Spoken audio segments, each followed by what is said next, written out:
തനിക്കെതിരെ അല്ലെങ്കിൽ തങ്ങൾക്കെതിരെ നിൽക്കുന്നവരെ നരകം കാണിക്കും.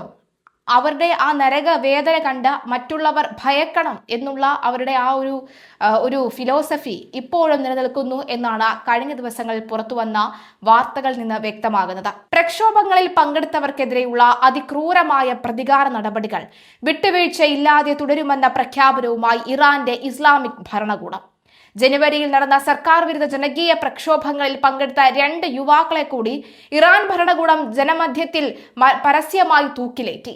അബ്ദുൽ ഫസൽ സെപാഹി, അമീർ ഹുസൈൻ സഫാരി എന്നീ യുവാക്കളുടെ വധശിക്ഷയാണ് ചൊവ്വാഴ്ച പുലർച്ചെ ഇസ്ഫഹാനിലെ പബ്ലിക് സ്ക്വയറിൽ നടപ്പിലാക്കിയത്. നഗരമധ്യത്തിലെ അലിഖാനി സ്ക്വയറിൽ ക്രെയിനുകളും പ്രത്യേക താൽക്കാലിക മരച്ചട്ടക്കൂടുകളും നിർമ്മിച്ചാണ് വധശിക്ഷ നടപ്പിലാക്കിയത്. സംഭവം നടക്കുമ്പോൾ വൻ ജനക്കൂട്ടമാണ് ചതുരത്തിൽ തടിച്ചുകൂടിയത്. വധശിക്ഷ നടപ്പിലാക്കുന്ന സമയത്ത് പ്രദേശത്ത് കനത്ത പ്രതിഷേധം ഉയർന്നതായും ജനങ്ങൾ ഭരണകൂടത്തിനെതിരെ വിശ്വസിക്കാൻ കൊള്ളാത്തവർ എന്ന ഉച്ചത്തിൽ മുദ്രാവാക്യം വിളിച്ചതായും ദൃക്സാക്ഷികൾ വെളിപ്പെടുത്തി. സുരക്ഷാ സേന പ്രതിഷേധക്കാർക്ക് നേരെ ലാത്തിചാർജ് നടത്തുകയും കണ്ണീർ വാതകം പ്രയോഗിക്കുകയും ചെയ്തു.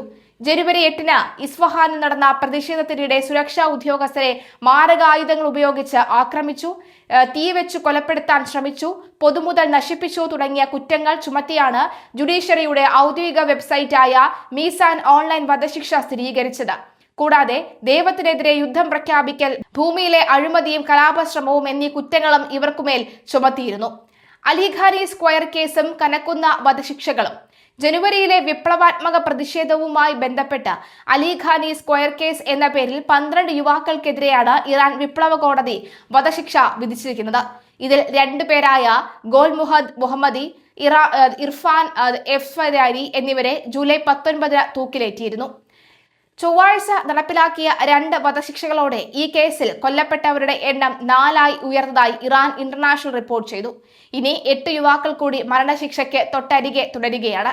സംഭവത്തിന് തൊട്ടു മുൻപ് ഐക്യരാഷ്ട്രസഭയുടെ മനുഷ്യാവകാശ വിദഗ്ധരായ മൈ സാറ്റോയുടെ നേതൃത്വത്തിലുള്ള സംഘം ബാക്കിയുള്ള 10 പ്രതികളുടെയും വധശിക്ഷ അടിയന്തരമായി നിർത്തിവെക്കണമെന്ന് ഇറാനോട് ഔദ്യോഗികമായി അഭ്യർത്ഥിച്ചിരുന്നു. അടച്ചിട്ട മുറിയിൽ പ്രതികൾക്ക് ന്യായമായ വിചാരണയോ അഭിഭാഷക സുരക്ഷയോ നൽകാതെയാണ് കേസ് മുന്നോട്ട് കൊണ്ടുപോയതെന്ന് UN കമ്മീഷൻ ആരോപിച്ചിരുന്നു. അറസ്റ്റിലാവുമ്പോൾ വെറും 18 വയസ്സ് മാത്രം തികഞ്ഞ ഷെർവിൻ ബഗേറിയൻ ജബീലിയ എന്ന കൗമാരക്കാരനും നിലവിൽ മരണശിക്ഷ കാത്തു കഴിയുന്നവരുടെ കൂട്ടത്തിലുണ്ട്. അറസ്റ്റ് ചെയ്ത് ദിവസങ്ങൾക്കകം ഭീഷണിയിലൂടെയും ക്രൂരപീഡനങ്ങളിലൂടെയും എടുത്ത കുറ്റസമ്മത മൊഴികൾ ടെലിവിഷൻ ചാനലിലൂടെ സംപ്രേഷണം ചെയ്ത ശേഷമാണ് കോടതി ശിക്ഷ വിധിച്ചതെന്ന് UN വിദഗ്ധർ ചൂണ്ടിക്കാട്ടി.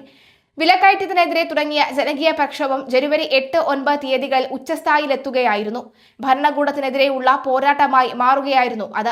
തുടർന്ന് ഇസ്ലാമിക് റിപ്പബ്ലിക് സുരക്ഷാ സേന നടത്തിയ വെടിവെപ്പിലും അടിച്ചമർത്തലുകളിലും 5000-ലധികം ആളുകൾ കൊല്ലപ്പെട്ടതായി അന്താരാഷ്ട്ര മനുഷ്യാവകാശ സംഘടനകൾ വ്യക്തമാക്കുന്നു.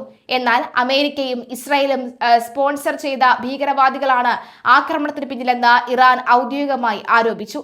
തുടർന്ന് ഫെബ്രുവരി 28-ന് അമേരിക്കയും ഇസ്രായേലും ഇറാനുമേൽ സംയുക്ത വ്യോമാക്രമണം നടത്തുകയും മേഖല യുദ്ധത്തിലേക്ക് വഴിമാറുകയും ചെയ്തു. വിദേശ ആക്രമണത്തിന്റെ പശ്ചാത്തലത്തിൽ ആഭ്യന്തരമായി ശക്തമായ നോട്ടീസ് അയച്ച ഇറാൻ ഭരണകൂടം ആയിരക്കണക്കിന് പ്രക്ഷോഭകരെ അറസ്റ്റ് ചെയ്യുകയും വിചാരണ നടത്തുകയും ചെയ്തു വരികയാണ്.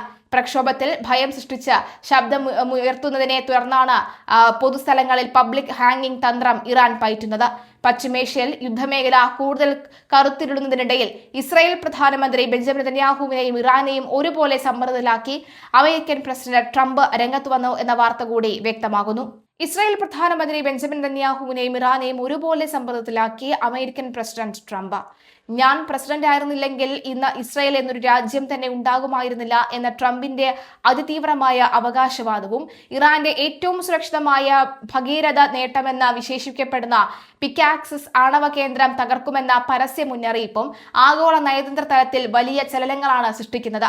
ഫെബ്രുവരിയിൽ തുടക്കമിട്ട യുദ്ധം 5-ാം മാസത്തിലേക്ക് കടക്കുമ്പോൾ സഖ്യകക്ഷിയായ ഇസ്രായേലുമായുള്ള അഭിപ്രായ വ്യത്യാസങ്ങൾ പരസ്യമാക്കുകയും ട്രംപ് മടി കാണിക്കുന്നില്ല എന്നത് അമേരിക്കൻ വിദേശ നയത്തിലെ വലിയൊരു വഴിത്തിരിവായി മാറിയിരിക്കുകയാണ്.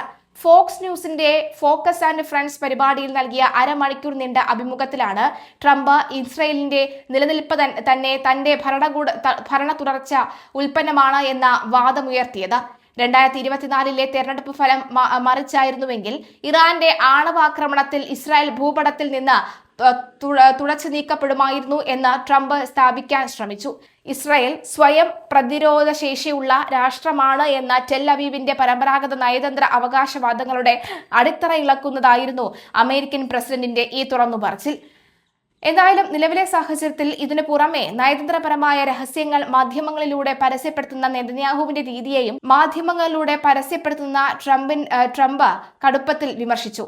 നദാൻസ് ആണവ നിലയത്തിന് സമീപമുള്ള പിക്കാസസ് പർവ്വതനിരയിലെ രഹസ്യ തുരങ്കങ്ങളിൽ ഇറാൻ വീണ്ടും സെൻട്രിഫ്യൂജുകൾ സ്ഥാപിക്കുന്നുണ്ടെന്നും ഇതിന്റെ തെളിവുകൾ ട്രംപിന് കൈമാറുമെന്നും നെതന്യാഹു മാധ്യമങ്ങളോട് പ്രഖ്യാപിച്ചിരുന്നു. ഇതിനോട് ട്രംപ് കടുത്ത ഭാഷയിൽ പ്രതികരിച്ചത് ബിബി, അതായത് നെതന്യാഹു, അത് എന്നോട് നേരിട്ട് പറയണമെന്നായിരുന്നു. ലോകത്തോട് മുഴുവൻ വിളിച്ചു പറഞ്ഞ് എന്നെ ഈ യുദ്ധത്തിൽ കെട്ടിയിടാനാണ് അദ്ദേഹം ശ്രമിച്ചതെന്നാണ് ട്രംപ് പരസ്യമായി കുറ്റപ്പെടുത്തിയത്. ഇസ്രായേലുമായുള്ള അഭിപ്രായ വ്യത്യാസങ്ങൾ ഒരു വശത്ത് നിലനിൽക്കുമ്പോഴും ഇറാനെതിരെയുള്ള സൈനിക ഭീഷണി ട്രംപ് കൂടുതൽ കടുപ്പിച്ചു.